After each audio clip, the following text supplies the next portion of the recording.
Sabisa itong niluluto ni Inday guys. So, pinababawasan ko ng mantika. Ayun, no? Ang pork steak na mabisa. Ayoko masyadong mamantika guys. Patay tayo dyan. Nung araw pwede yan. Ngayon hindi tayo ubra. Ayun, no? Dahil mo na. Dahil. Laang yan guys. Tagal naman ng puto ko guys. Yung malaki yung pinagawang puto ron sa loob. Yung malaki yung pinagawang puto dun. Yan, maganda. Gaganyanin mo. Laang yan. Maganda nga yung ganyan. Yung hindi yung masyadong dapat nga talaga mapalamogin ko yan Ay mga po, tofuts ni Inday guys. So mga tofuts. Oh.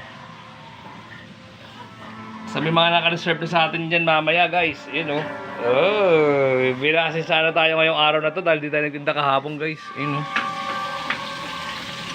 dali mo na. Ano yun? Yun Oy, sarap laang yun. Ang pork steak ini guys. Napakabisa laang yun. Yung tofuts ko, tagal. May pinagawa ko itong malaking tofuts guys sa loob nun.